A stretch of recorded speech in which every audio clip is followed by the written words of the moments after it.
By 2006, cracks had already begun to appear in the U.S. economy, but most people didn't notice them or simply ignored them. The cause of the 2008 financial crisis was on its way. The impetus for the crisis was the sale of unregulated investment derivatives over the past 10 years. Mortgage-backed securities, MBS, were a major factor in the financial collapse. MBS arise when a bank makes a loan to a home buyer. The bank holds the mortgage loan for 2 to 3 years and then sells it to Fannie Mae to get additional funds to make new mortgages.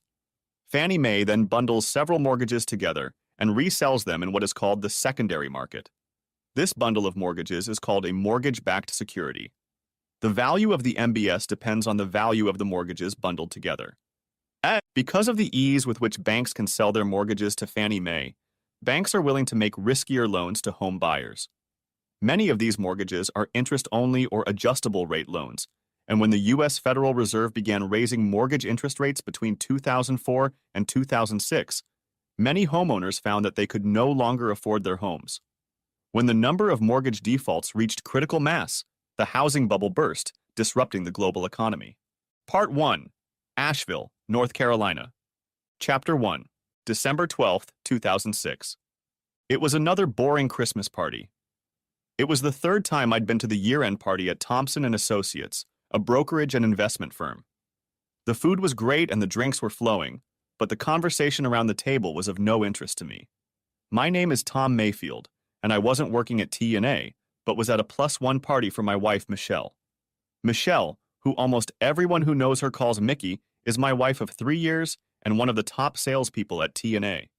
So, Mickey, when are you going to start putting your clients' money into the latest MBS products?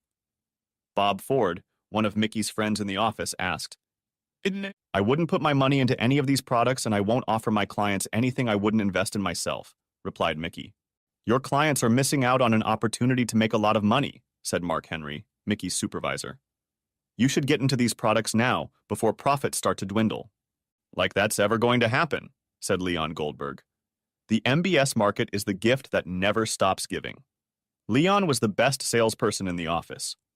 I sat only half listening to the conversation, but I wondered why Mickey was holding back from investing our money in something that produced such high returns. I had no idea what MBS was, and I didn't want to make a fool of myself and embarrass Mickey in front of the people she worked with. So I kept my mouth shut and decided to wait until we got home to ask her why she hadn't heeded Mark and Leon's advice. Let me tell you that Mickey knows more about financial planning and investment strategies than the professors who taught her these subjects in college. I, on the other hand, know nothing about these things and leave our financial planning and investment decisions to Mickey. When we got home that evening, I asked, "What are MBS, and if they are so profitable, why aren't we investing in them?" MBS are mortgage-backed securities, and I have a bad feeling about them. I see danger signs in these markets, and I think there could be big problems, said Mickey. If that's true, why do Mark and Leon rate them so highly, said I. They're so focused on the profits they're making that they refuse to believe anything bad could happen. What do you think should happen, said I. I think these MBS are a time bomb that's about to go off. And when it does, the housing market will collapse, said Mickey. How bad could it be? I think it could bring down the entire U.S. economy. I thought about what Mickey had told me for a moment and realized that I would trust her opinion more than Mark and Leon's. Then another thought occurred to me. I was working as a project manager for a home building company in Jacksonville and was busy building homes all over North Florida. How would all this affect my job? All I can say is that you should start looking for a job in another industry, Mickey said. I intend to do the same. When the bubble bursts, T&A is going to be in big trouble, and I don't want to be there when that happens, Mickey said. Mickey couldn't say when the housing market bubble will burst. She said it could happen in another 2 to 3 years, or maybe sooner. Trusting Mickey's opinion, I decided not to wait for the bubble to burst and sent my resume to a job search company. For 9 months, I received no job offers. Bill Ferguson, an agent for the headhunter I hired, told me that the labor market was already showing signs of an impending recession. In October 2007, Ferguson called me and told me he had a possible job offer for me. How would you feel about moving to Asheville, North Carolina? I don't know. I'd have to discuss it with my wife. What kind of job? Said I. A job with Standard Auto Services Corporation. They're in the auto repair business. They build car service centers and then sell them to franchisees. They need project managers to oversee the construction of new centers. The starting salary will be about $2,000 less than you're making now, but there's room for growth. Sounds interesting, but how much traveling will you have to do? Right now, they're building centers in North Carolina, Tennessee, and Virginia, so there will be a lot of traveling involved. How reliable is this company? The economy is starting to look bad. Can they survive a recession? This is a question Mickey advised me to ask any potential employer. She fears that any project management position in the construction industry can be risky. The person I talked to said that these service centers will be needed if there is a recession. If people can't buy new cars, they will need inexpensive places to service their old cars, Bill said.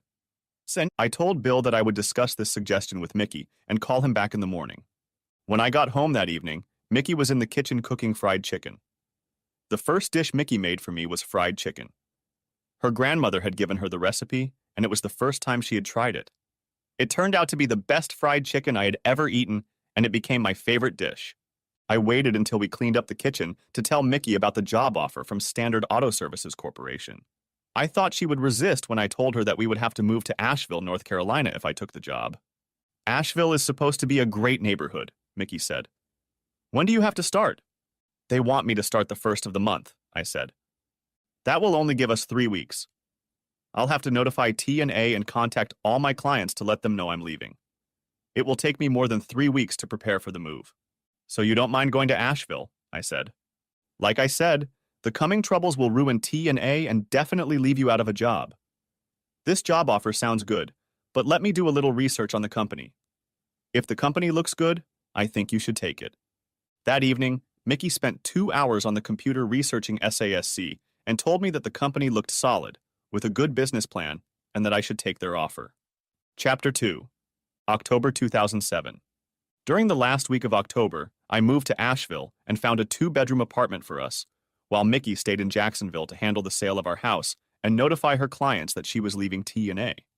Mickey told her former clients that they could sign with one of T&A's other brokers or transfer their business to another broker.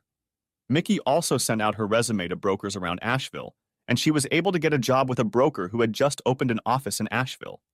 It took a month to sell a house that was a hot market just a few months ago. We had to drop the price by $5,000 to close the deal, but we still made money on the sale. When Mickey finally arrived in Asheville, I was working at 2 SASC service centers in western North Carolina, so I could be home every night. We spent the next 4 months having a great time exploring the neighborhood. In the spring of 2008, Mickey and I bought a house that had been foreclosed on. It was the first house built in a new neighborhood planned 11 miles north of the city of Asheville, on the west bank of the French Broad River. The house on Chandler Road stood on a hill overlooking the river, and was the only one built in the neighborhood before the builders went bankrupt. It was a large wooden colonial house with a basement, 4 bedrooms, 3.5 bathrooms, and a 2-car garage. We liked the house and thought it would be perfect for raising a family, but it took us a while to get used to the quiet, since we were so far away from the nearest neighbors. Mickey's new job wasn't much different from the work she was doing at T&A in Jacksonville. She quickly grew her client list and even had some of her previous clients seek her out. In January, the 2 projects I was managing were completed, and I took on 2 more, but in Tennessee. I was now spending 3 or 4 nights a week away from home. It was difficult, but the plan was to work this job until the housing market improved, at which point I could get back into the home building business. After 4 years at SASC, my business was doing well. The company was expanding, and I was spending more time away from home, but Mickey never complained.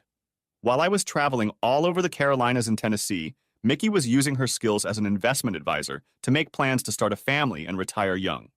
Chapter 3. March 2012. Returning home for a 4-day weekend after a 3-week absence, I met a very serious Mickey at the door. Tom, I've been thinking about starting a family for a long time, but our current financial situation isn't yet in line with what I'd like to have. But I have a new investment opportunity that will help us get where we want to be in about 2 years. If we do this, we can start our family, and I can be a stay-at-home mom. You know me, I don't know anything about investing. I'm just a hammer and nails guy. I trust your judgment when it comes to investing our money. So, what is this grand idea, and how confident are you that it's a good opportunity? I don't want to say yet. I met an investment consultant at a seminar I attended a couple months ago, and we discussed the idea for a few weeks. He has experience in this kind of investment, and he likes my idea. His name is Dave Nesbitt, and he's coming over tonight to discuss the possibility of pooling our money so we can take advantage of this opportunity before someone else does. Is this your idea or his? Mine. I just discussed the idea with Dave to see what he thought, and he came to love it and thinks we can pull it off. We can more than triple our investment. That means more money, honey. It sounds like you want to put most of our money into the deal. Are you sure that's a reasonable risk? Yes, I think so. Let's wait until Dave gets here and I'll explain what the deal is and how much we need to put in to make it work. I heard a car pull up in our driveway and went out to meet Nesbitt, who arrived in a red 2010 Corvette. I was a little jealous because I'd always liked Corvettes, but I always drove a truck like my Ford F-150 with four-wheel drive because it was necessary for my job. As we shook hands, I sized him up and guessed he was doing the same to me. Nesbitt was about my height, 6 feet 2 inches. His brown hair was shorter and darker than mine, and he had a mustache. He had a friendly smile, and when he spoke, I noticed a slight accent I couldn't identify. When we entered the house, I asked him where he was from. I grew up in Pennsylvania but spent 10 years in Cincinnati before moving here, he said. Reds or Phillies? I asked. Pirates. When Nesbitt and I entered the living room, Mickey was already coming from the kitchen, carrying a tray with 2 mugs of beer, a glass of white wine, and appetizers. I see you two have already met, so we can get started, Mickey said. Mickey looked at Dave and said, I haven't told Tom about our plan yet, so I'll do it now. I was working with one of my clients a month ago, and he mentioned that he owned a natural gas drilling company in Oklahoma and told me that one of his competitors wanted to start producing in North Carolina. The state legislature recently approved fracking in the state, and they plan to allow companies to start drilling here next year. He told me that in a few months, his competitor will probably start contacting property owners and making deals with them to start producing gas on their property. After talking to him, an idea occurred to me. You can't legally explore, extract, or sell minerals under the surface of the earth, including natural gas, unless you own the mineral rights to the area or have a lease with the owner of those rights. I did a little research and found out that if we can get to the owners first and buy out their mineral rights, the drilling company will have to get those rights from us. If they want to produce natural gas, they will have to pay us for the privilege. This could be a very lucrative deal for us. As soon as Mickey finished, Nesbitt entered the conversation. When Mickey told me about her idea, I did my own research and she was right. We can buy the gas rights under the land without buying the lot. I think we could easily triple our investment if we rushed into it. I trusted Mickey's judgment, but I had no reason to trust Nesbitt, so I didn't know what to think. It seemed risky to me. Why would any of these property owners sell us their mineral rights? Said I. That's the beauty of it. Most landowners don't own the mineral rights that lie beneath their land. Often those rights were bought decades ago.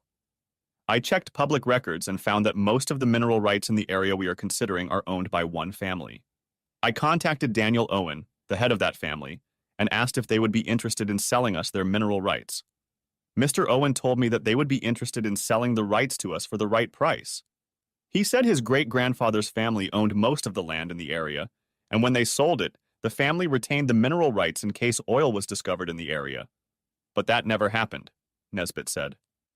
I got the impression that Mickey and Nesbitt were determined to carry out the plan with or without my consent. Again, I trusted Mickey's judgment, so I told her I would agree to anything she suggested. If we do this, how much will it cost us? I asked. We'll put in $500,000 and Dave will agree. That's enough to buy the mineral rights from the Owen family. That's a lot of money. Are you sure you want to do this? Said I. It's too good an opportunity to pass up, said Mickey, and Nesbitt nodded his head in agreement. What do we need to do now? Said I. We need to sign a partnership agreement, and I need your power of attorney to act on your behalf when you're out of town, said Mickey, holding out a stack of papers for me to sign. I think I signed 7 different documents. As soon as Nesbitt left, Mickey dragged me onto the bed and we got down to it. Monday morning, I headed back to Tennessee with a bad feeling about Mickey dragging us into this business deal with Nesbitt. I don't know if I felt that way because I didn't trust Nesbitt, or if it was about the money we were pouring into this endeavor. Probably both. There was another thing that bothered me. Even though the fun Mickey and I were having over the weekend was fantastic, she never once said, "I love you." Earlier, When we made love, Mickey had confessed her love to me several times. Chapter 4. April 2012. 3 weeks later, when I arrived home for the weekend, I wasn't greeted as warmly as I expected. Mickey kissed me on the cheek and asked me how my work was going, but showed no interest in my answer. Then I asked her how our business plan was going. I thought she would be happy to tell me about it, but I was wrong. "It's going about as well as we thought it would," was all she said on the subject.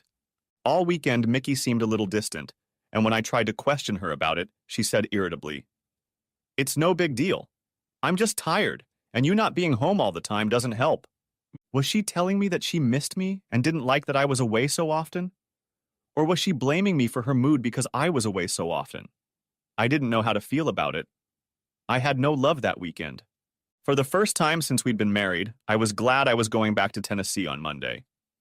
Mickey had been cold to me during our phone conversations during the first week I was away, but after that she warmed up a little, but continued to deny that anything was wrong. Because of her behavior, I began to worry about the state of our marriage. I called home at various times when I knew Mickey should be home, and she answered every time I called. The fact that Mickey was home when I called helped, but her attitude on the phone didn't alleviate my concerns. I often got the impression that she was annoyed by my calls, but she never said so. Thinking that the problem was that I was away so often, I made more of an effort to keep Mickey happy when I was home, but without much success. Months went by, and Mickey's attitude didn't change. Chapter 5. January 2013. It was the middle of January, and I was getting ready to head home for the long weekend, so I called Mickey to let her know what time I was heading out. This time, Mickey seemed happy to talk to me. We chatted for a minute, and then Mickey said, "FYI, it snowed 3 inches overnight. It didn't fall anymore today, but it's been cloudy all day, and the temperature hasn't gotten above freezing. Be careful because a lot of the roads here are icy." It surprised me that her tone was more loving than it had been lately. Maybe Mickey was done with whatever was tormenting her. It was already dark when I approached the house, but I could see that there was still snow on the driveway. My attention was drawn to the tire tracks in the snow leading to the garage door. The tracks were too wide to be tracks from Mickey's Honda and led to the door on my side of the garage. After parking the car in the garage, I went outside to take another look at the tracks. There was only one set of tracks, and since there was no other car in the garage, the tracks were made by someone driving out of the garage and down the driveway. That meant that the tracks were made by a car that had been parked in the garage before it snowed, and the width of the tire tracks made me think of Nesbitt's Corvette. Mickey greeted me in the kitchen with a kiss and seemed happy to see me, but I wasn't sure I was happy to see her. I didn't mention the footprints in the snow. I wondered if she would tell me who had spent the night with her. I asked her if she had been out in the snow, and she said no. Chapter 6. February 2013. When I left for work on Monday, I was pretty sure Mickey was having an affair and suspected it was Nesbitt entertaining my wife, but before I said anything to her, I had to find out for sure. I decided to go home for the weekend a week earlier than usual and didn't say anything to Mickey. I took Thursday off, rented a car, and traveled 500 miles in 7.5 hours, arriving home at 6:15 p.m. I parked the rental car in a vacant lot a quarter mile down the road and walked back to the house. I looked in the garage. Mickey's car was in place, but there were no lights on in the house. I went into the house and turned off the alarm, and then took a quick look around. Seeing nothing to confirm or deny my suspicions, I turned the alarm back on and went down to the basement to wait for Mickey to come home. I wanted to see if Mickey was out with Nesbitt and confront them if he came with her. I heard Nesbitt's Corvette before he even pulled up in the driveway, so I walked over to the kitchen door to listen to their conversation as they entered the house. I waited for the right moment to interrupt their party, but froze when I heard them talking. "I don't know why you keep berating yourself. It's not your fault. He chose to do that, and he didn't care how much it hurt you," Nesbitt said. "I know, but isn't there another way to deal with it?" "Well, you could file for divorce and claim he committed adultery, which would take at least 6 months, and that would mean we couldn't be together until the divorce was granted. If he finds out we were together, he can countersue, and you lose the benefit of the doubt. And after all that, you'll only get half of everything, and we need everything to do what we want to do. Under my plan, you'll get everything, and after he dragged you here, away from your friends and your old job, don't you think you're entitled to everything?" I wasn't dragging Mickey anywhere. We both agreed that moving to Asheville was the right move for us. I was having a hard time digesting what I was hearing. Mickey thinks I cheated on her. Where the hell did she get that idea? And she wants to divorce me to be with Nesbit. I felt a knot forming in my stomach. I didn't care about the divorce, which was a foregone conclusion after I found out she was cheating on me. If she thought I was having an affair, why didn't she tell me about it? She didn't care enough about it to seek out the truth. But wouldn't I be the first person they'd suspect? Said Mickey. Suspect her of what? What the hell are they planning? These thoughts were spinning around in my head like a pinwheel. I had to force myself to focus on their words, which wasn't easy in my state of mind. Who will even know he's gone? When I become Tom Mayfield, no one will look for him, and his body will never be found. Then we'll sell this house and move to California. I can become so much like Tom that I'll impersonate him when I get my driver's license in California. Then we'll be free. I thought, oh shit, they're planning to kill me, and Nesbit is planning to take over my life. Why would he want to become me? What advantage will that give him? Okay, then when are we going to do it? Asked Mickey. We'll do it after he files your taxes. We don't want any trouble with the IRS, and he should have his annual bonus by then. I'll take care of everything, and all you'll have to do is keep him fooled and happy until we're ready, Nesbit said. I was stunned. I thought Mickey loved me, but I had just heard her on the other side of the door, plotting my death with that shit Nesbit. I was still standing on the basement stairs when I heard Mickey set off the alarm. Now I was in a tight spot because I couldn't leave the house without setting off the alarm that would alert them that someone was in the house. I walked back down to the basement and sat in an old chair trying to make sense of what I had heard. I had never cheated on Mickey. How could she believe I had? Is she, along with Nesbit, plotting to kill me?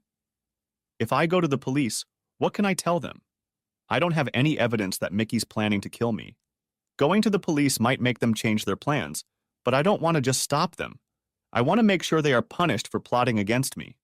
Although my main emotion was fiery anger, these and other thoughts were swirling around in my head. Taking a deep breath, I tried to clear my mind and deal with one problem at a time. Since I was going to be stuck in the basement until they both left in the morning, I needed a good night's sleep, so I settled into the chair as comfortably as I could and fell into a deep sleep. In the morning, after hearing both cars leave, I went upstairs to find something to eat.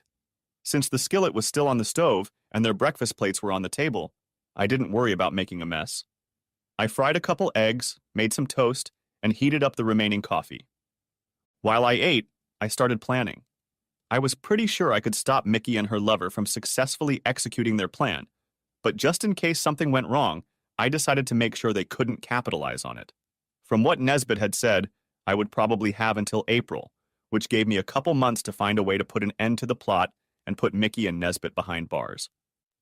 For a moment, I thought that if I managed to convince Mickey that I had never cheated on her, would she still want to carry out the plan to destroy me? I thought about it for a moment, but realized it didn't matter. Even if I had cheated on her, plotting to kill me while she's having fun with that piece of shit, Nesbit is unforgivable. They both have to pay. Over the next 2 weeks, I canceled the life insurance policy, changed my will, leaving everything to the Salvation Army, and kept an eye on our bank and investment accounts. Chapter 7. By the last week of March, I had done everything I could to prepare, but I still didn't have a smoking gun that could put two lovers behind bars. There was one more thing I wanted to do: get into the Nesbit house. I returned from Memphis on the first Thursday in April, unannounced, and parked my truck at 5 o'clock that evening in a parking lot next to an abandoned ESSO service station on Old Marshall Highway. The quickest way to our house from Asheville was north on Old Marshall Highway past the ESSO station, then left on Fletcher Martin Road across the river, then left on Chandler Road. Our house is only a quarter mile in a straight line across the river from where I parked, and I could see it from there, but it's a 15-minute drive from the ESO station to the house. I watched the traffic on Old Marshall Road, waiting for Mickey to drive by. Her Honda drove by at 5:16 p.m. I waited to see if Nesbit's red Corvette would follow Mickey home, but the only Corvette I saw on Old Marshall Road was a brand new cobalt blue Vette that passed me 5 minutes after Mickey.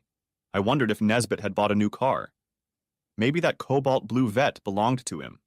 Through binoculars, I watched the house until I saw a blue Corvette pull into my garage. I waited a half hour to make sure they weren't leaving again, then drove to Nesbit's house. His house was in a wooded area, sheltering all the houses in the neighborhood. I parked the car on a nearby street and walked to the house. As far as I could tell, the house had no alarm system. I didn't feel like breaking down the door unnecessarily, so I examined the house from the outside to see if it had a hidden key somewhere. The key was on the ledge above the back door. The house was a ranch-style house with 3 bedrooms, one of which Nesbitt had turned into an office. That's where I began my search. There was a laptop on the desk, the power was on, so all I had to do was press the touchpad and the desktop lit up. I looked around his desk and found a list of all his passwords hidden under the computer, so I had no trouble opening his email. I started looking through the emails, but there was nothing in them that would incriminate him. There were no emails to Mickey, no emails from her, nothing business-related, until I found a letter dated February 3rd. The letter was from a real estate agent in Deadwood, South Dakota. Dear Mr. Mayfield, as your agent in this matter, I am pleased to inform you that Mr. McRunnell has agreed to your offer of $1.5 million for the purchase of the Deadwood Saloon, Hotel, and Casino on Main Street in Deadwood. I will send you the signed contract via FedEx as soon as I have it. We can arrange for Mr. McRunnell's lawyers to close the deal as soon as they receive your appraisal check from you. Mr. McRunnell is hopeful that we can close the deal in early May. I look forward to seeing you when you arrive for the closing of the transaction. Sincerely, Matthew Johnson. What the hell? Nesbitt buys a hotel and casino in Deadwood, South Dakota, using my name? Is that what he's doing with the money we gave him to buy mineral rights from the Owen family? Is that why he needs to take over my identity? I printed out the letter and continued looking through his records. I found nothing useful in the rest of the letters. I found a link to his bank account and was able to check it. There was no record of a $500,000 check from our bank being deposited into Nesbitt's account, but there was a check drawn on Nesbitt's account in the name of Mayfield Enterprises, LLC. Had Mickey and Nesbitt set up a company in my name, and what is an LLC? I Googled LLC and learned that it stands for Limited Liability Company. An LLC can easily be created by one or more owners to protect their personal assets from lawsuits filed by the LLC's creditors. Did Mickey and Nesbitt create Mayfield Enterprises LLC to buy mineral rights in North Carolina? Or is there something else going on here? Did Mickey invest our $500,000 in the LLC? Is the proposed purchase of the Deadwood Saloon, Hotel, and Casino an LLC deal? It was becoming like a case of, the more you know you don't know. In Nesbitt's bookmarks, I found a link listed only as me. It turned out to be the website of Mayfield Enterprises. On the homepage of the site was a photo of Nesbitt and Mickey with a caption under the photo listing them as Thomas and Michelle Mayfield, President and Treasurer of Mayfield Enterprises, LLC. Nesbitt had already taken over my identity. The website described Mayfield Enterprises as an investment firm interested in mergers and acquisitions. That was all that was on the company's homepage, which led me to believe that the site was under construction. I searched the internet for information about Mayfield Enterprises, but got no results, indicating that the site had not yet been put online. I couldn't find anything else on the computer that would help me understand what Nesbitt and Mickey were doing. Since the computer didn't help me anymore, I started going through the desk drawers. In the top center drawer, I found a loaded 9mm pistol. I left it where it was and moved to the top left drawer where I found an open FedEx envelope. Inside the envelope was a contract to purchase the Deadwood Saloon, Casino, and Hotel. According to the contract, Mayfield Enterprises offered $1.5 million for the casino and hotel. The contract was signed by Thomas Mayfield, president of Mayfield Enterprises, but it was not my signature. The handwriting didn't look like Mickey's, so I assumed it was Nesbitt signing my name. I put the contract back down and went to the next drawer where I found 2 notepads, a blue and a green one. I pulled them out and put them on the table. I opened the green notebook and started reading. The contents of the notebook were maybe 50 pages long, but it detailed what Nesbitt had been doing for the past couple years. It was written like an outline for a book he was going to write, only the main characters were Nesbitt, Mickey, and me. Nesbitt sketched out each step of the plan and then wrote in the details as he went along. Names, places, and times. The outline of the plan began 2 years ago, even before he met Mickey, and continued right up to his plan for my death. Nesbitt began by describing the married couple he hoped to find. They had to be about his age. Both had careers with good incomes and no children yet. The couple had to have recently arrived in the area and have no close relatives nearby. The wife had to be attractive, assertive, and have the confidence of her husband. The husband would have to work hard or travel frequently. He detailed how he managed to find the perfect couple for his scam. He joined LinkedIn and began making connections with professional women throughout the Southeast. That's where he found Mickey. Nesbitt studied both of us until he was convinced we were the right couple for him. Nesbitt described Mickey as smart and beautiful and said he would enjoy seducing her.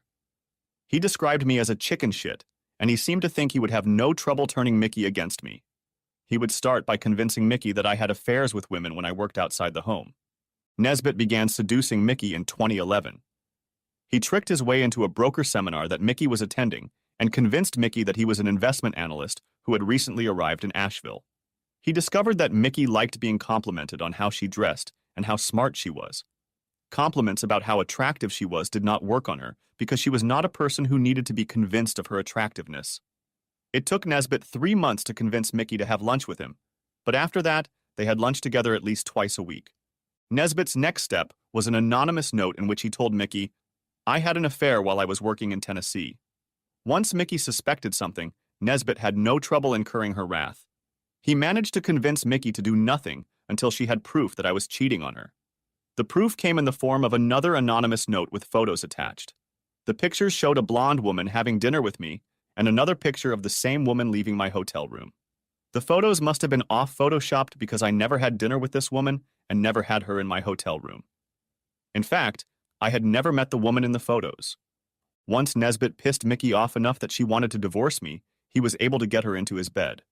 The affair started over a year ago, and during that year, Nesbitt told Mickey that he was in love with her and wanted to marry her after he divorced me. But she shouldn't let on that she knew about my cheating just yet. He told her that they need to start hiding the money so I don't get any of it in the divorce. Nesbitt told Mickey how unfair I had been to her by making her move to North Carolina, away from her friends and family, and then cheating on her every time I went out of town. Nesbitt pissed Mickey off to the point where she claimed she wanted to leave me penniless after the divorce. Then Nesbitt pointed out that North Carolina is a no-fault state, and I would get half of everything in the divorce. When he finally got Mickey to say that it wouldn't be fair for me to get anything after the way I treated her, Nesbitt offered her a way to get everything. It took several months before she agreed with him and began planning how they could get away with killing me. The idea of buying up the mineral rights was bogus from the start. It was a way to take all our savings and put them somewhere I couldn't get to them. Mickey told Nesbitt that I knew nothing about financial matters and trusted her completely. If she had told me that buying mining rights was a great investment, I would have believed her. They used this scam to get me to sign the LLC formation papers and hand over all our savings to them, and like a gullible idiot, I agreed. On page 46 of the notebook, Nesbitt wrote that he had already dug a grave at a location 20 miles farther north and provided GPS coordinates. The two of them had decided on the method of my death, but not the time. Nesbitt had a small amount of cyanide, and when the day came, Mickey would simply slip it into my coffee. When I died, Nesbitt would take me to my grave, throw my body in a hole and cover it up. Then, Nesbitt would become Tom Mayfield. They'd write a letter of resignation to my boss, sell the house, leave town, and no one would know I was dead. From what I've read, Mickey was involved in the formation of Mayfield Enterprises LLC, but I don't think she knew about Nesbitt's plan to buy the Deadwood Saloon, Hotel, and Casino because it appears that her involvement in his plan had a finite date. It appears that Mickey was familiar with most of Nesbitt's plan, but I don't think she would have been very happy if she had read the notebook, especially with what was on the last page. On page 50 was the GPS location of Mickey's pre-dug grave in Colorado. The notepad was a smoking gun, but how could I go to the police with it? I broke into Nesbitt's house and stole his property. Nesbitt could claim that the notebook was exactly what it appeared to be, an outline for a book he wanted to write. Mickey wouldn't like what was in the notebook, but she would go along with Nesbitt's story to cover her ass. So, instead of going straight to the police, I decided to meet with the two sorry shits and let Mickey read the notebook. I planned to record the meeting and then call the police. I decided to wait until Friday and see if Nesbitt was going to spend the night with Mickey. I hoped he would say yes, and then I could go back to his house and get the green notebook. I put both notebooks and everything else back where they belonged, then locked the house and put the key on the back door. After that, I spent the night at a motel about 5 miles from Old Marshall Highway. Chapter 8. After breakfast on Friday morning, I entered the GPS coordinates I copied from the green notepad and set out to find my grave. The GPS directed me 15 miles north on Old Marshall Highway to a spot that looked like an old farm trail. I followed the trail for about 500 yards until the GPS showed that I had reached my destination. I had to stop about halfway down a heavily wooded slope that ended in a swamp. I wandered around for about 10 minutes before I found it. There was a pile of dirt lying on a sheet of plywood, covered by a trap. Another sheet of plywood lay next to it, covering a hole about 6 feet long and 4 feet deep. So this was to be my final resting place? At 5 o'clock that evening, I parked again at the old ESSO station and waited for Mickey to drive by on her way home. She passed by at 4:45, and I waited until almost 6 o'clock to see if Nesbitt would pass by on the way to my house. Not seeing him by 6 o'clock, I stopped by his house. He was home. A blue Corvette was parked in his driveway, so I parked on a neighboring street and watched his house to determine if he had stayed the night. At 6:30, he came out, got in his car, and drove off. I followed him to the ESO station and then waited there to see if he went to the house. 15 minutes later, I saw Nesbitt pull into my driveway and immediately headed for the garage. As soon as I saw the garage door close, I drove back to Nesbitt's house. I checked Nesbitt's email and looked around one more time to see if I had missed anything important. I grabbed a notepad and the contract to buy the Deadwood Saloon Hotel and Casino. I was almost out the door when I remembered the gun. My first thought was to make sure it was still in the drawer and not Nesbitt's. The gun was in the drawer and I decided to take it with me for protection. I got home a little after 8 o'clock. I parked my truck on the street, knowing that Nesbitt had parked his car in my spot in the garage. I slipped the gun into my waistband behind my right hip and covered it with my coat before entering the house through the garage. As I walked into the kitchen, I heard music and voices in the living room. I placed the notebook on the kitchen table and moved toward the archway leading into the living room. The scene that appeared before me as I peered around the corner made me feel sick. Both of them were drinking wine, and there was a half-empty bottle on the coffee table. As the music played, neither of them heard me enter the living room. I was so angry at this point that I was tempted to skip the confrontation and just shoot them both. I walked back into the kitchen and put my phone on audio recording. I took a deep breath and exhaled slowly, then stepped into the room. "I guess you weren't expecting me home this weekend?" I said, loud enough to be heard over the music. Nesbitt jerked so fast that he fell off the couch, and Mickey shrieked and dropped her wine glass. The scene was almost comical. After the shock of my sudden appearance, Mickey didn't seem all that concerned as she got up and headed upstairs to our bedroom. "Why don't we sit down and wait for Mickey to come back?" "Look, let's not make a big deal out of this," Nesbitt said. "You're joking, aren't you? You're entertaining my wife, and I shouldn't make a big deal of it. It looks to me like a very serious matter." Nesbitt raised both hands as if to say he understood my point. We sat like that in silence until Mickey came back downstairs in her robe. She looked at me, then at Nesbitt. I noticed a slight smirk on Nesbitt's face when he said, "I wouldn't mind a cup of coffee, would you?"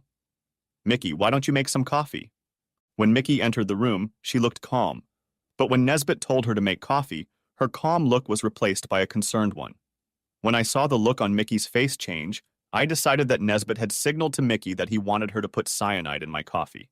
Apparently, Nesbitt decided it was time for me to leave. From where I was sitting, I saw Mickey enter the kitchen, pour coffee into the coffee maker and fill it with water. Then she disappeared from sight, I realized, to prepare what she thought would be the last cup of coffee I would ever have. Mickey didn't return to the living room, and the silence in the room began to alarm me.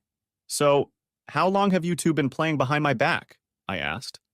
Nesbitt smirked again and replied, "We've been in love for a little over a year now." We were silent for about 10 minutes until the coffee maker made the hissing sound it always makes when the last of the water seeps through the grounds.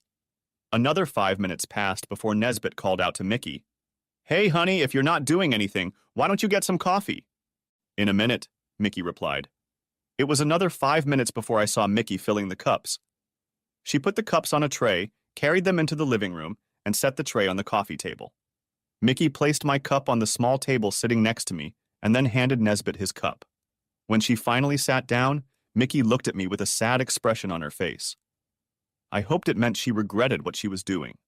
Nesbitt picked up his cup and took a sip, then looked at Mickey and smiled. I picked up my cup, held it for a second, and put it back down.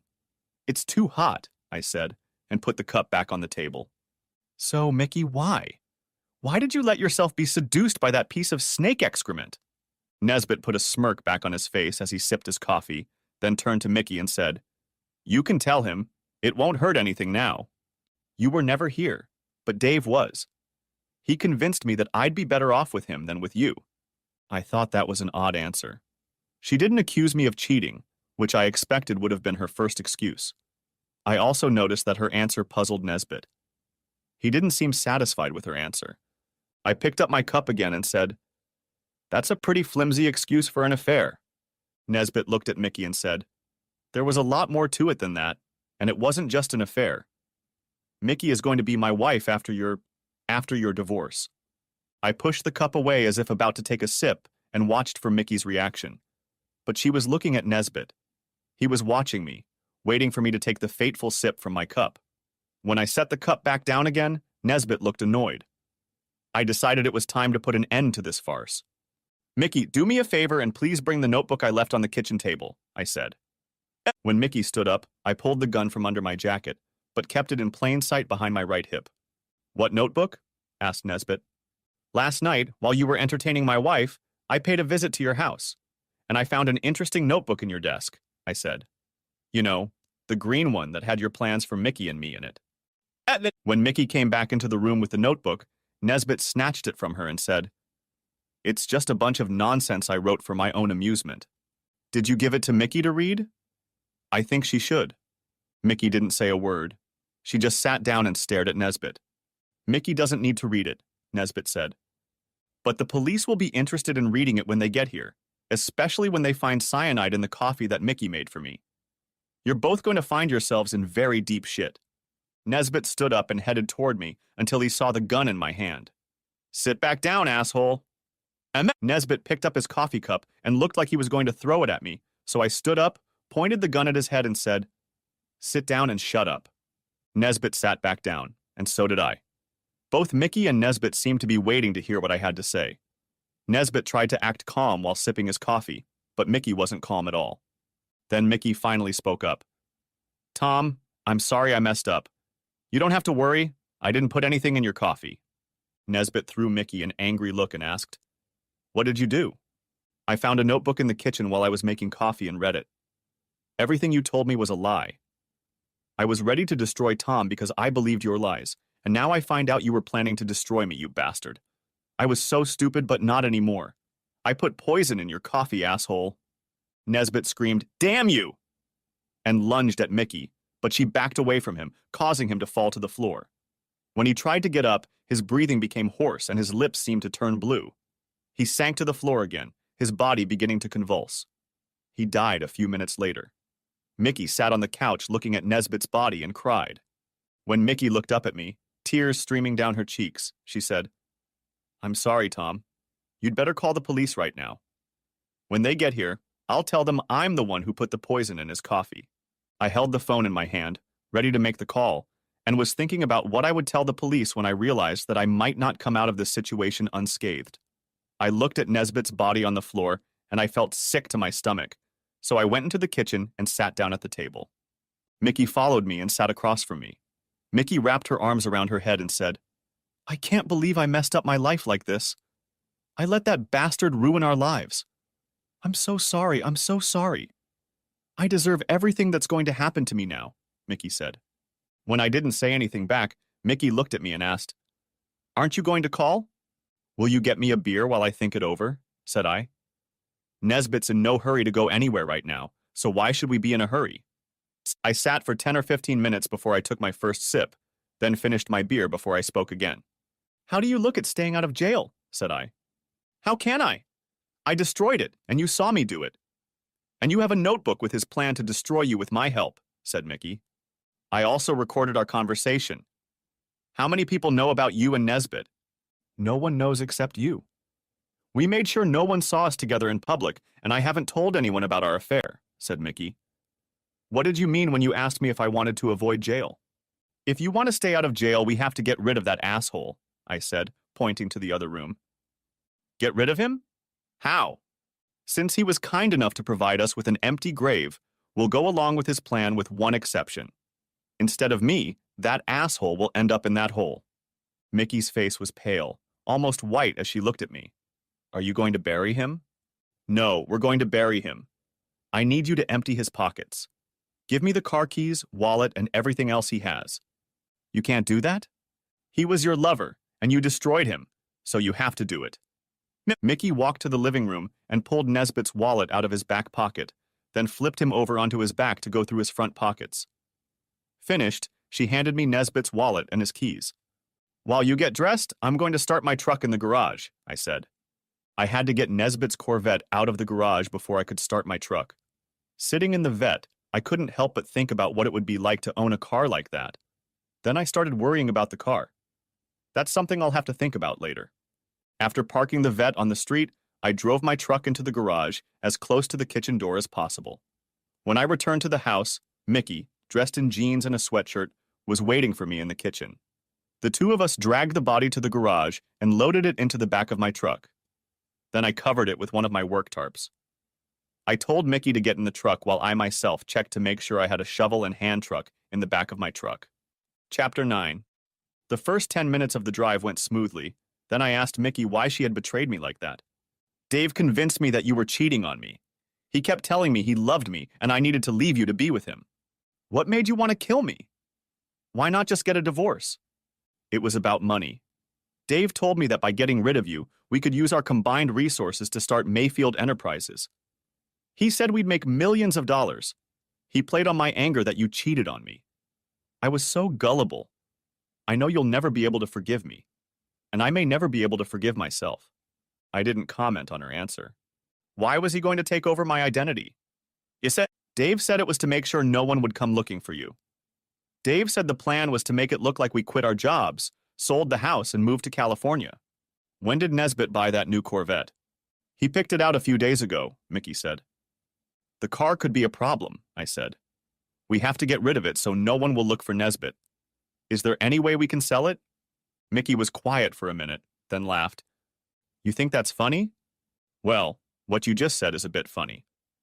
The car isn't really a problem. Here's what's funny. Dave arranged for Mayfield Enterprises to rent a car for the president of Mayfield Enterprises. The car is yours. You're kidding. The car is registered to Thomas Mayfield, and since you are Thomas Mayfield, problem solved. The sudden thought of owning this beautiful car excited me, but then I had to come back to the reality of what we were doing. Tell me about Mayfield Enterprises, I said. We created it to buy companies in financial distress and then break them up and sell off the assets. We started with small companies and expanded as our revenues grew. Sort of like smash and grab, I said. What does smash and grab mean? It's like if a gang broke into a jewelry store, smashed the windows and grabbed the expensive jewelry, then ran out of the store before the police showed up. Your plan was to enter a small company and trash it, then seize everything of value it owned. You make it sound like we were criminals. If the shoe fits. In any case, I don't think that's what Nesbitt planned to do.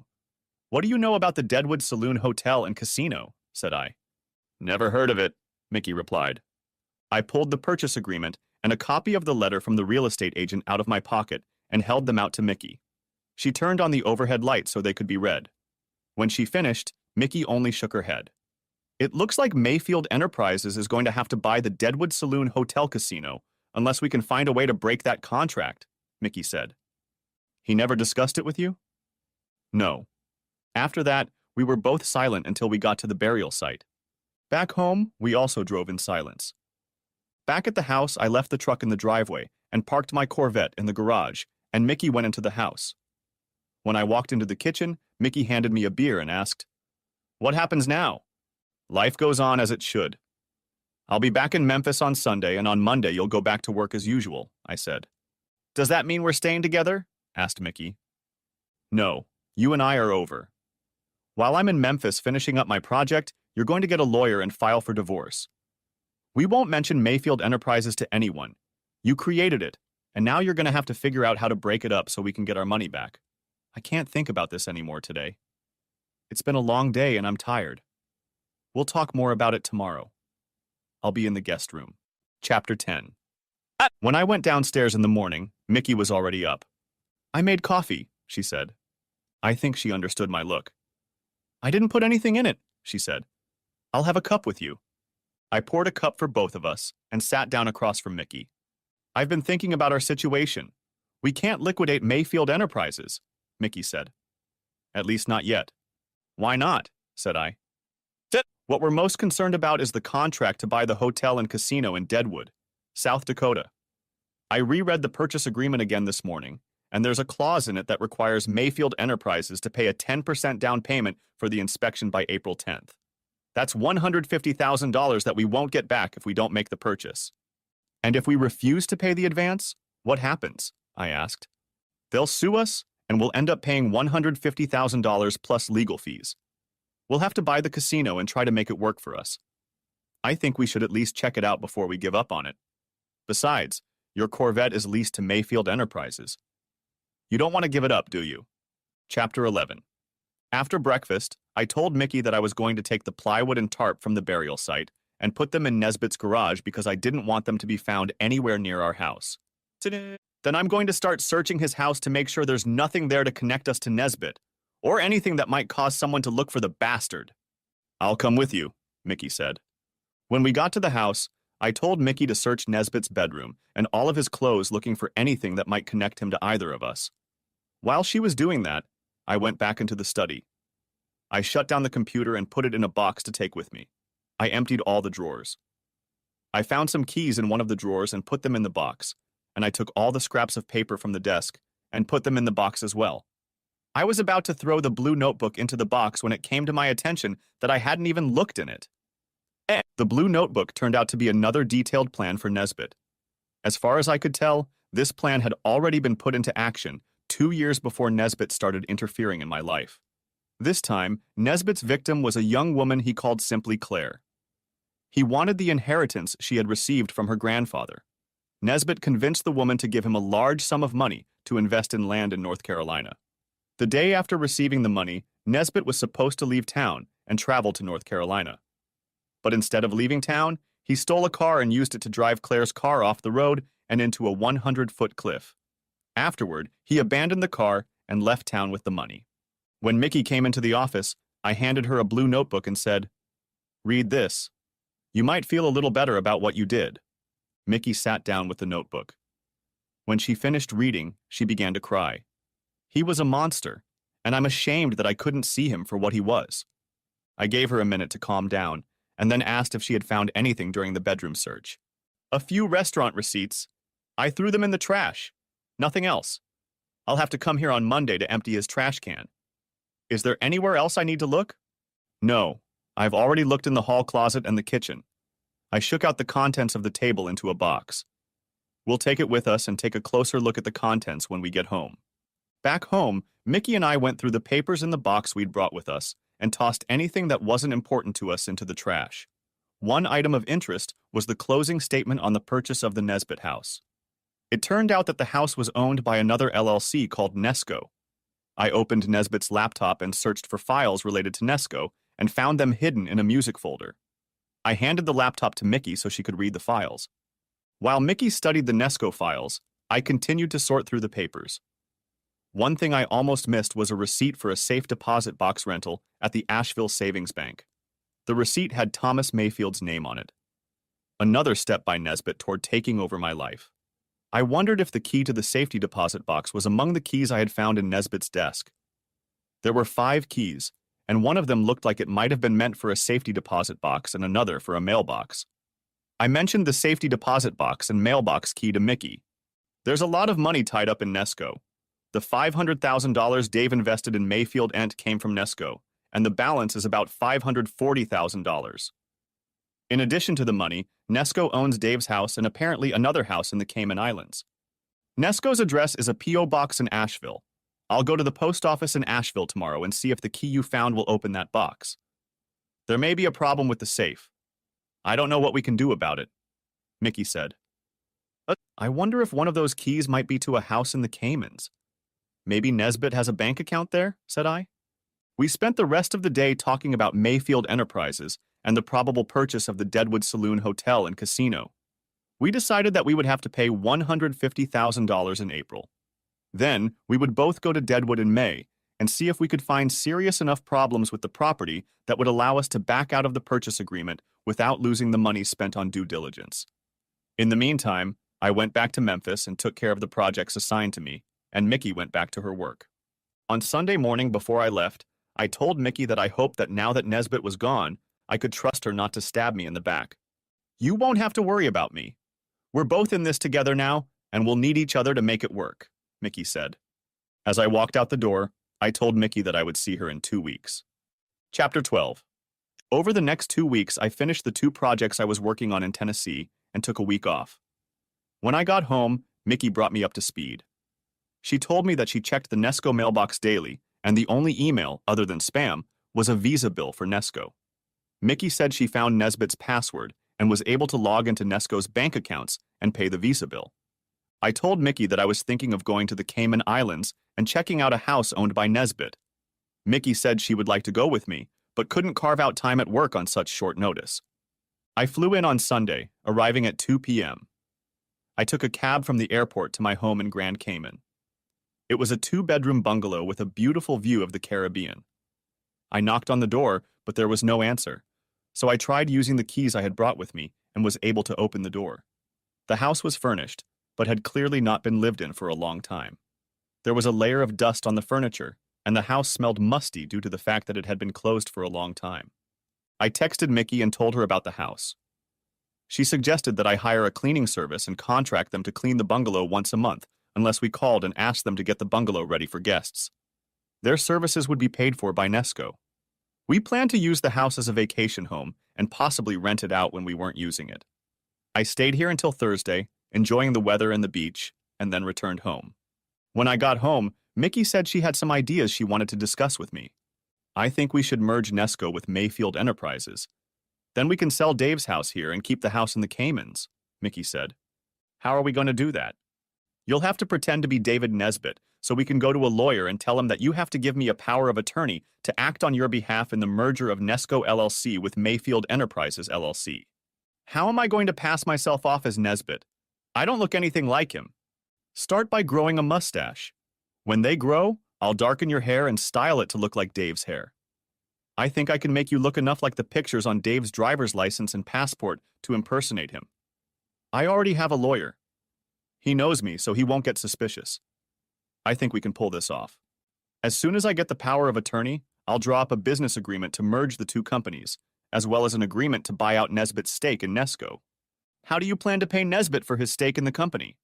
We will open an offshore account in a Cayman bank in Nesbit's name and transfer the money into that account. We'll take the money back later, Mickey said. One more thing. You need to go to Asheville Savings and Loan and open a safety deposit box.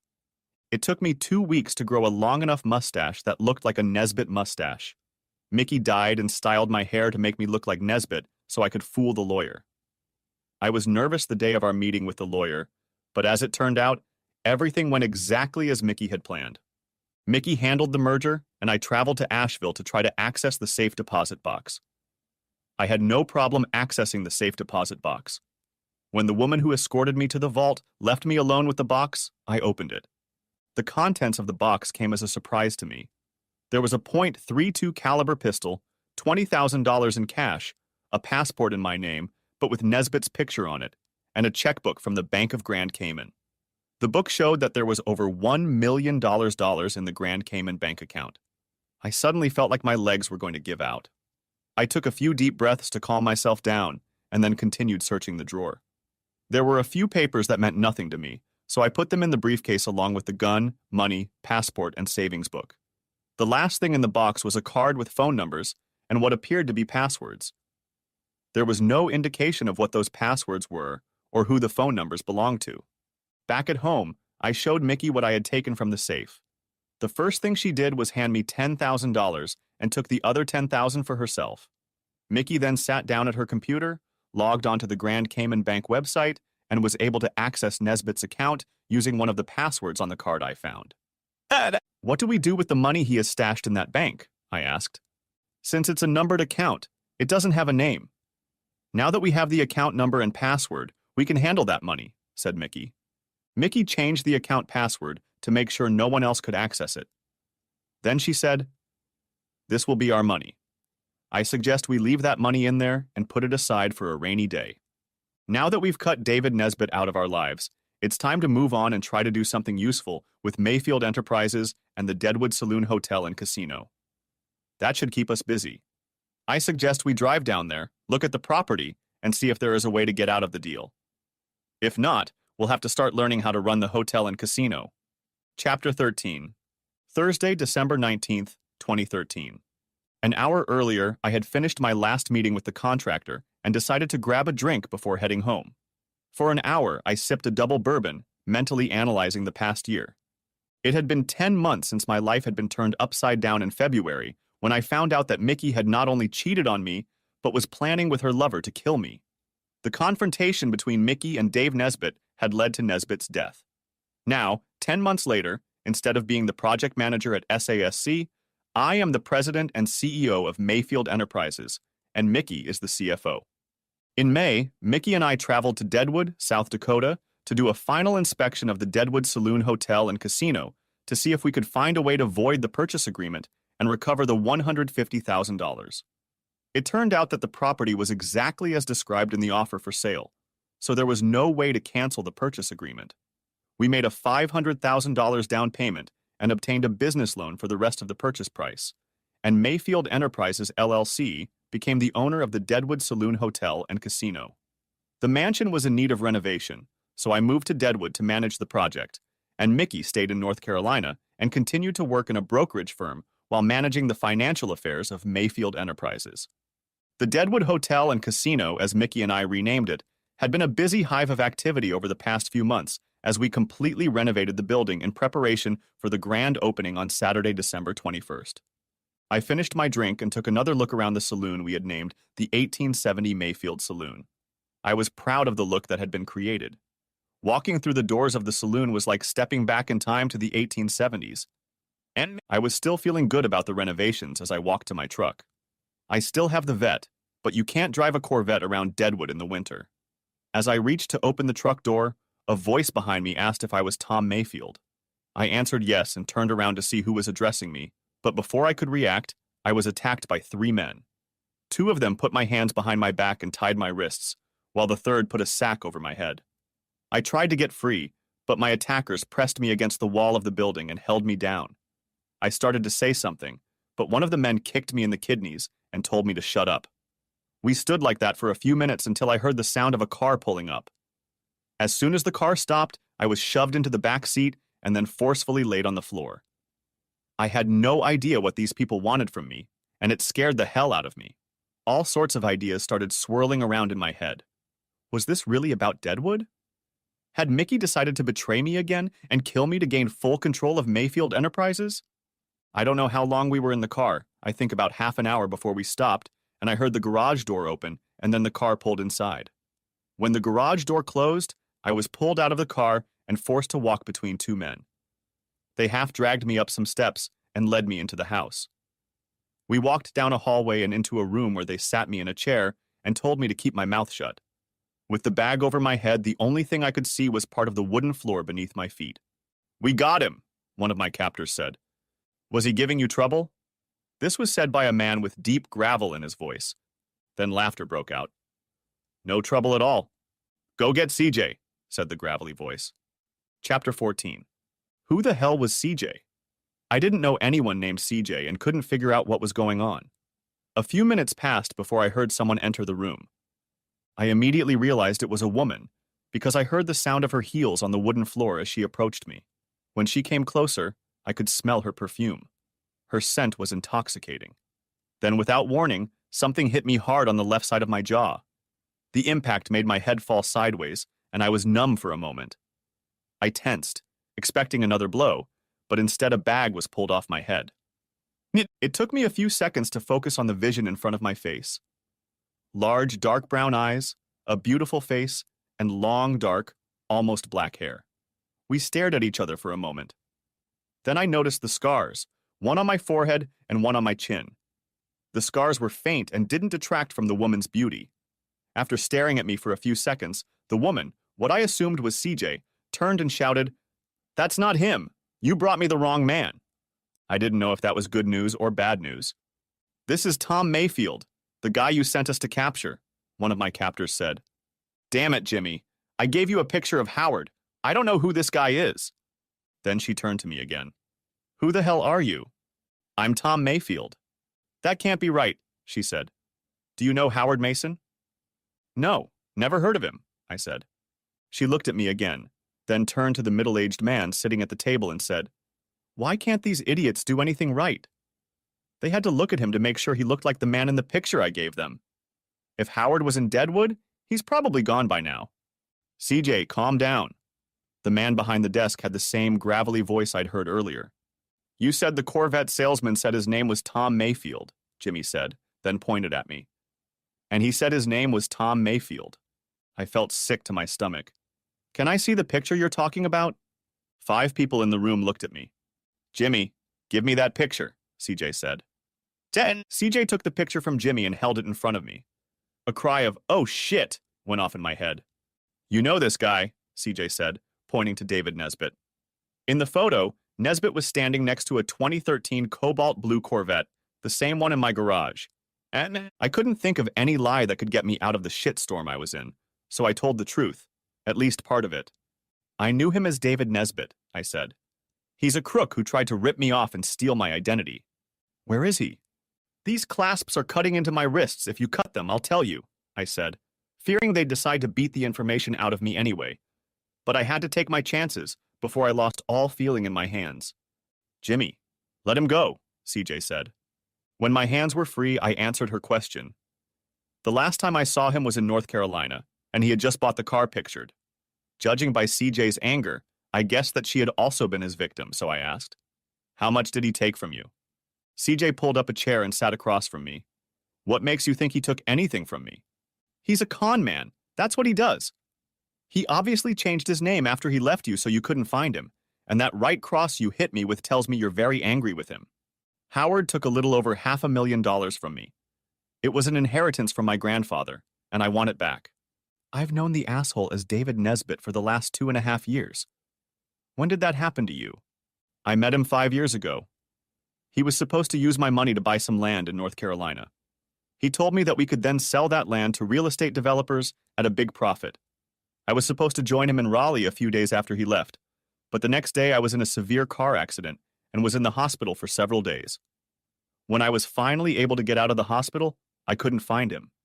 Been looking ever since." Damn. I already knew CJ's story. Nesbitt or Mason or whoever he was had written down what happened to CJ in a blue notebook. Doesn't the S in CJ stand for Claire by any chance? "How do you know?" "I have information you need to familiarize yourself with, but it's at my house in Deadwood. If you go there with me, I'll show you what I have." "I think that will fill in the blanks for you," I said.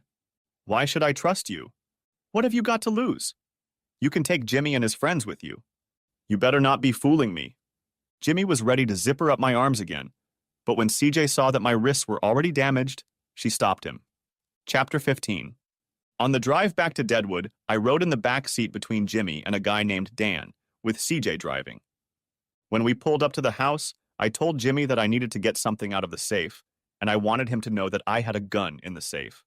"I don't want any accidents, so I'll open the safe and you can get the gun," I said.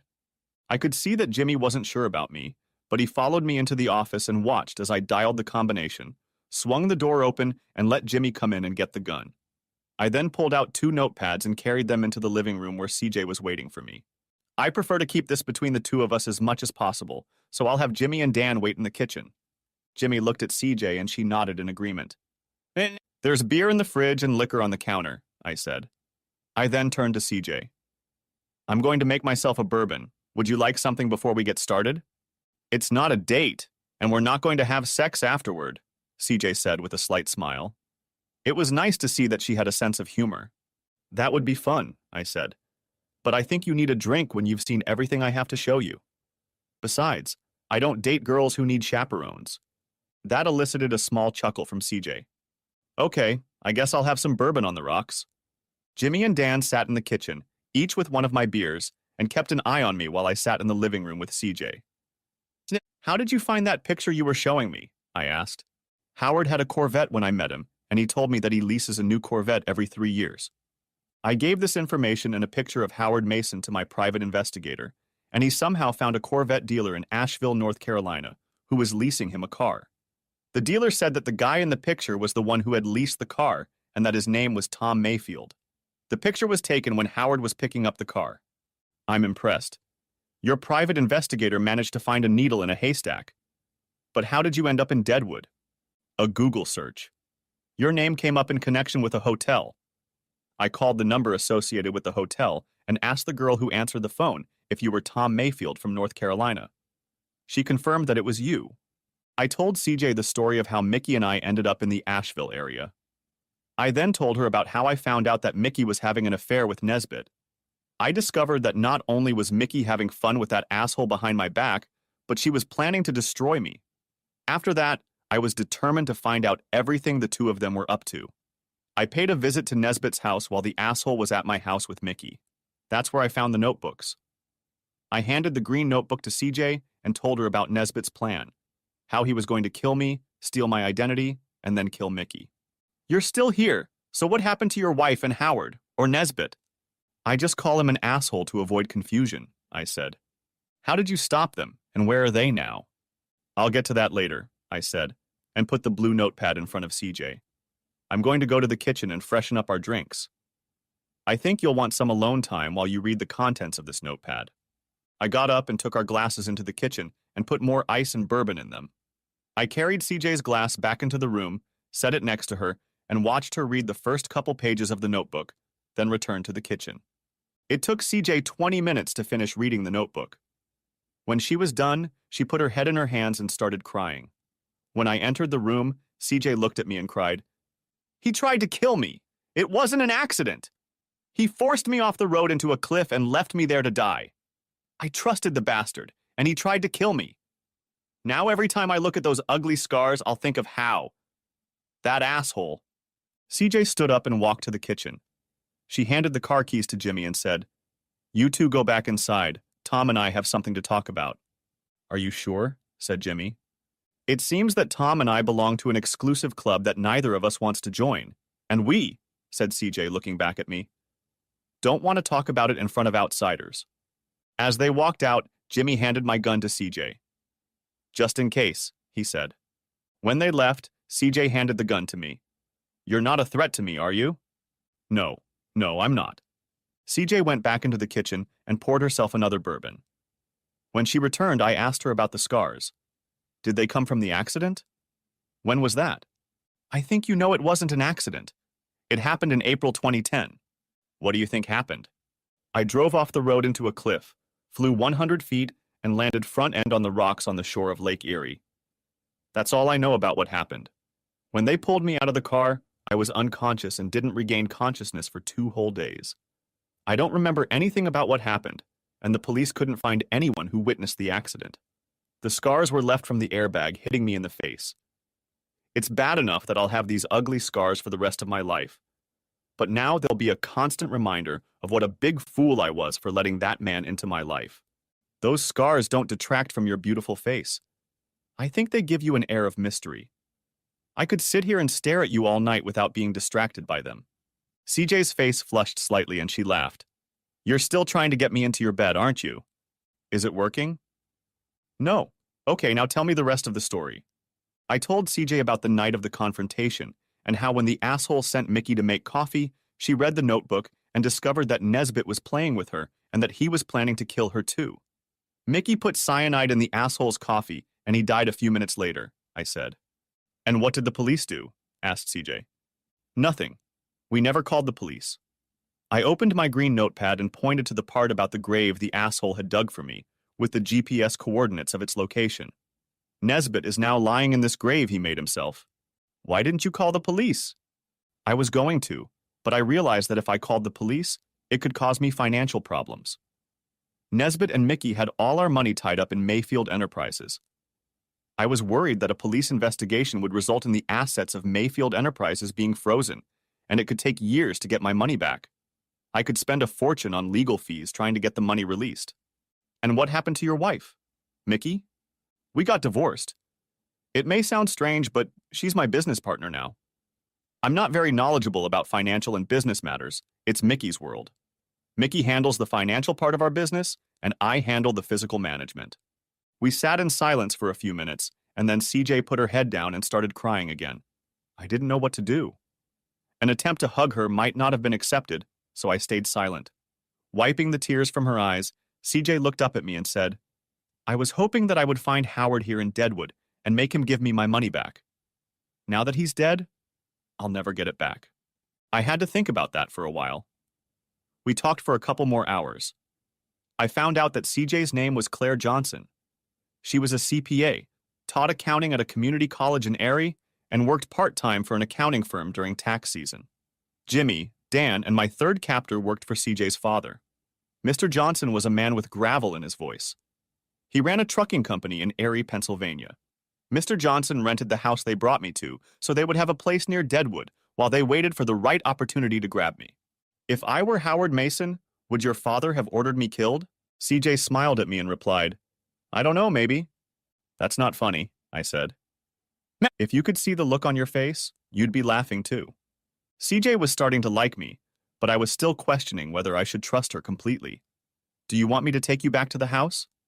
"I've had more bourbon than I'm used to. I'm tired and sleepy. And besides, I'd like to spend the night away from my father and his 3 statues. The 4 of them are sitting in the house, drinking beer, burping and farting. Not the most pleasant environment for an impressionable girl like me," CJ said, then laughed. "Do you have a guest bedroom?" "Yes." "Can I sleep here tonight? And could you lend me a t-shirt so I can sleep in it?" Chapter 16. I got up early in the morning and CJ was still asleep in the guest room. I made coffee and then called Mickey and told her what happened last night. I told her who CJ was and that she was the victim described in the blue notebook. "How sure are you?" Mickey said.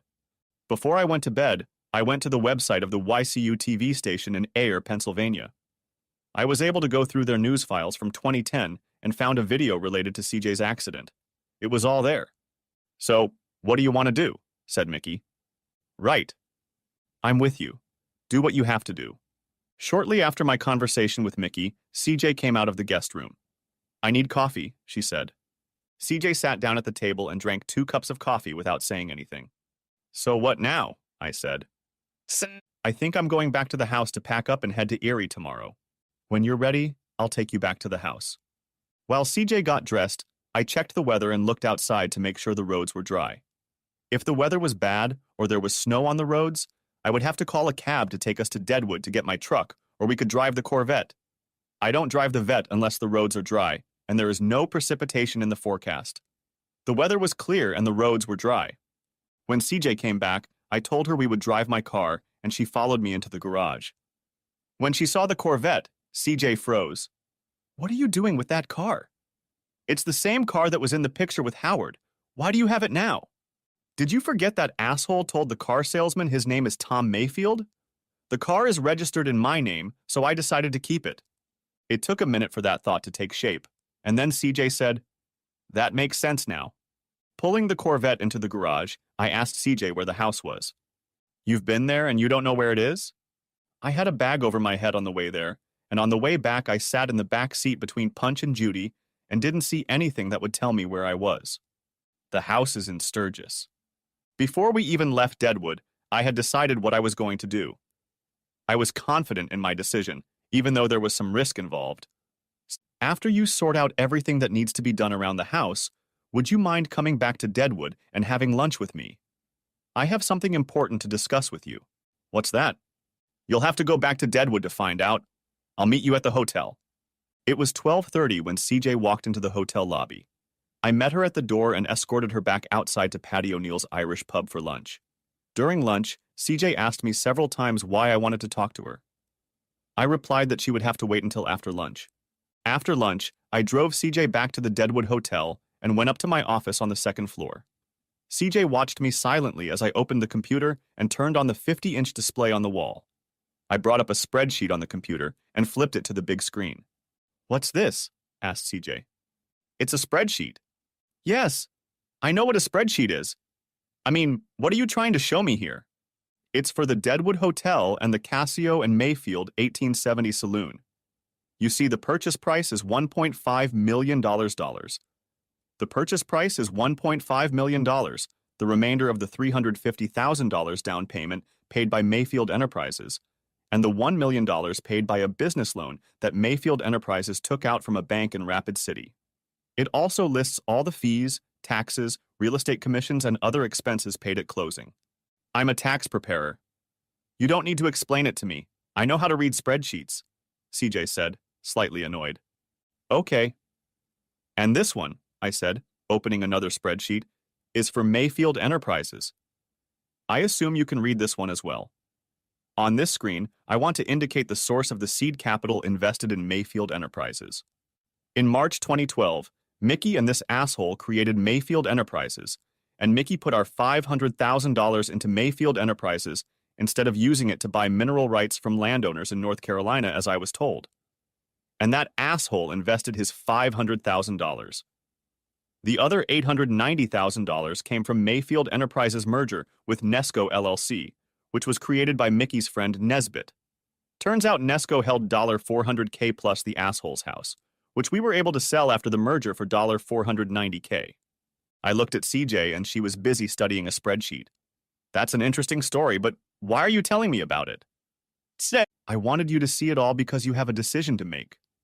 I see you haven't realized it yet, but that asshole, your Howard Mason or my David Nesbitt, had almost $1.5 million that we now have in Mayfield Enterprises. It makes sense that the $500,000 that asshole took from you is part of that $1.5 million. CJ put her hand to her mouth and said, "Oh my God. I have two offers for you. The first is to give you back the $500,000. If that's what you want, we're going to have to find a way to give you that money. We can't just write you a check because you'll end up having to pay income tax on that money, and we don't want to have to explain to the IRS the source of that money. Mickey has offered to buy a $500,000 annuity that will give you an additional $2,000 a month for the next 20-plus years. With the interest that would accrue on that money, you would end up with more than the original $500,000. We are open to other ideas if you have them.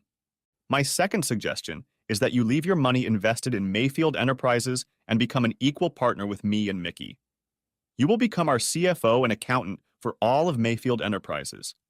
You will be paid a salary plus benefits and bonuses based on the profitability of Mayfield Enterprises. What will I do with my teaching position? You could continue to do it and do Mayfield Enterprises accounting remotely on your own time, or you could come here to work and take a more active role in Mayfield Enterprises, which is what I would prefer you do. I thought your ex-wife was the CFO. Mickey will be listed as vice president and will be responsible for finding investment opportunities and new business ventures, I said. That's a lot to think about. How soon would I have to give you an answer? I can give you 2 weeks. I'll need to find someone to fill the accounting position if you decide not to make partner. Wow, my head is spinning, but that's the best I've felt since the car accident.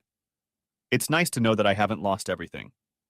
I'll think about what you're offering me and give you an answer as soon as I can. CJ and her father stayed the weekend because she wanted to attend the grand opening of the Deadwood Hotel Casino and Mayfield's 1870 Saloon. The opening was a success. The hotel was empty and the casino was full despite it being December in South Dakota. I was busy most of the day, but I saw CJ happily playing the slots, and I spotted her father playing blackjack in the saloon. The next morning, CJ, her father, and the 3 statues headed back to Erie. I spent the next few days waiting for a call from CJ, hoping she would accept the partnership offer and return to Deadwood for work. When I hadn't heard from CJ by Friday, I began to think that she would decide to get an annuity and stay in Erie, and I would never see her again. That made me sad. I had grown very fond of her and wanted a chance to make her mine. CJ never called me. She just showed up at my house on Saturday and said, "Your new partner is here and ready to get to work." She then gave me a hug and a kiss on the cheek. For the next 2 months, CJ lived in my spare bedroom, and then one night she told me she had found an apartment she liked on the 2nd floor of one of the old buildings next to the Deadwood Hotel. I didn't want her to leave. "I wish you weren't leaving," I said. CJ put her arm around me and said, "Why do you want me to stay here?" I almost said I was in love with her, but changed my mind and replied, "Because it feels so good when you hug me like this." "If it feels so good to you, what if we do something?" CJ and I have never been on a date, so I wasn't expecting this night to be about doing it with her. Just the thought of what we were going to do was getting me to the point where I was getting uncomfortable. After that first night together, CJ hadn't moved out. Nor did she officially move in with me. She left all her clothes and other belongings in the spare bedroom, but she never slept there again. Every night she went to my bed. Chapter 17. CJ and I had been together for about 2 months when Mickey finally came to Deadwood to meet her. It was interesting to watch them look out for each other. In the end, it was Mickey who broke the ice. I think we have something in common. We both fell in love with two of the same guys. One good and one really bad. CJ laughed and said, You're right. I went outside to answer the phone, and when I came back in, CJ said, Mickey and I are leaving for lunch. I'll see you in a couple hours. Then they left. I didn't know if that was good or bad for me. When they came back, it was obvious that they had had a few cocktails along with lunch. They were both in good spirits and acted like they were old friends. Later that afternoon, I was alone with Mickey, and she filled me in on the situation. She told me that she had met a nice man and they had been dating for several months. His name was Jimmy Hogan, and he was a doctor with his practice in Asheville. She told me that they spent New Year's Eve at a house in the Caymans. After telling me about her personal life, she offered to bring CJ back to the room so we could discuss Mayfield Enterprises business. The next morning, the three of us were in my office at the hotel when I received a call from the girl working at the front desk. She said there was a man in the lobby who wanted to talk to me. He would not give his name or say why he wanted to talk to me. I told the girl to send him to my office. The man who entered the office was short, stocky, and bald. He was dressed in a light gray coat and looked like a police detective from an old TV show.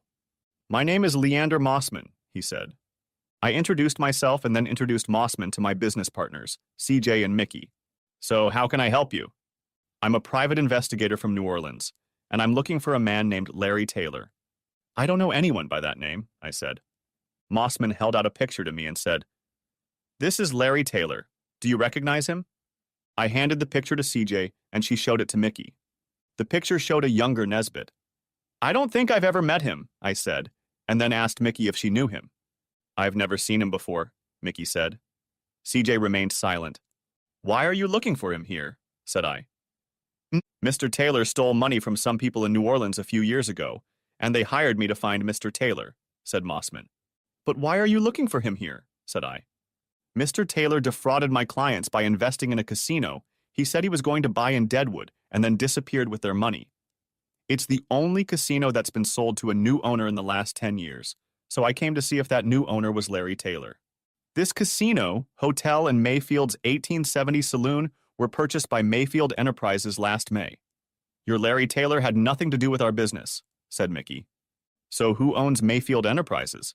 Asked Mossman. The three of us own the company, said CJ. It's a nice place you have, said Mossman. We've put a lot of money, blood, sweat, and tears into it, and we're starting to get a return on our investment, I said. Well, it's been a long try. Looks like it's another dead end, Mossman said. How much did this Taylor guy steal from you clients? Asked CJ. A total of about $700,000. I wouldn't want to be in Taylor's shoes when your clients find him, I said. Mossman thanked us for our time and left. As he walked out of my office, I put my finger to my mouth so CJ and Mickey wouldn't say anything. Well, that was interesting, I said. I hope we never fall for a scam like that. Anyway, let's get back to what we were doing. The three of us didn't say a word about our visitor until we were back in the house. Do you think he suspects we lied to him? Asked CJ. I don't. He seems to have accepted what we told him, but to be safe, we need to bury what happened in the past and never go back to it, I said. Chapter 18. Since opening last December, our Deadwood property has exceeded our expectations. From April through the end of September, the hotel's occupancy rate was about 80% and approached 100% on weekends. The casino was busy every day. In October, business slowed down, and I asked CJ if she would like to go on vacation to the Cayman Islands. She was more than willing. On our first night at the Grand Cayman House, I proposed to CJ, and her response was an enthusiastic yes, after which she gave herself to me as a reward. She rewarded me every day we were there, and I never complained. Our wedding was held at the Deadwood Town Hall, and then there was a reception at Matfield's 1870 saloon. Mickey and her boyfriend were there, along with a few of our friends from Deadwood and some hotel staff. Later that year, Mickey and her boyfriend were married in Las Vegas. CJ and I were there as witnesses. By June 2016, CJ and I had a 1-year-old daughter, Brittany, and another baby on the way. Near the end of the month, I received a call from Greg Hadley, the casino's head of security. Greg told me that he had observed 2 men walking around the casino as if checking it out. According to him, they took some pictures and then headed into the saloon. I told Greg to meet me at the saloon, and I headed downstairs to see what these men were doing. Greg and I entered the saloon and immediately noticed the men. They were dressed in business suits and didn't look like potential robbers, but they were taking pictures of the saloon. I approached them and said, "My name is Tom Mayfield, and I am one of the owners of this establishment. May I ask what you are doing here?" One of the men replied, "I'm John Benson, and this is my assistant, Bill Martin. We're here looking for potential investments. We've been in town all week, and this is the best real estate we've seen." "You're right. This is the best real estate in Deadwood, but it's not for sale," I said. "You haven't heard our offer yet." "I'm listening," I said. "We're thinking about $4 million for the hotel, casino, and saloon." I was surprised by the offer, but I didn't give any sign of it. That property would generate that kind of profit every 2 years. It would take a lot more than that to get us to sell it. "So you might actually be interested in selling?" "I didn't say that. I just said it would take a lot more than $4 million to convince us to sell," I said. "Who is interested in buying this property?" "The people we represent have wished to remain anonymous. We will contact you in a few days and see if we can change your mind," Benson said. When Benson and Martin left, I asked Greg if he had recorded the conversation, and he said, "Every word." I wasn't sure if these guys would come back with a better offer, or if they had some other idea on how to get us to sell them the property. I went back to my office and asked CJ to come in, and then called Mickey. I turned on the tape that Greg had made of my conversation with Benson and Martin. "What do you think? Is this a legitimate offer, or do you think they're screwing us over?" said I. "Nah. "Do you think they believed you when you said the property was bringing in $2 million a year?" asked Mickey. "I don't think they believed me, but I guess they wanted to buy the property anyway. I don't know what they're up to, so we'd better be careful in dealing with them." "What if they come back and offer $5 million?" said CJ. "Maybe we should take it." The three of us were silent for a minute. Then Mickey said, "If they come back and make an offer, try making a counteroffer and see how they react." "How far should we go with a counteroffer?" I asked. Mickey laughed and said, "Let's see how serious they are. Whatever they offer, make a counteroffer for $1 million more. If they go for it, I say we sell to them and then get the hell out of Dodge." Benson and Martin came back 2 days later and offered $5 million, and I said we wouldn't sell for less than $6 million. Benson didn't even blink.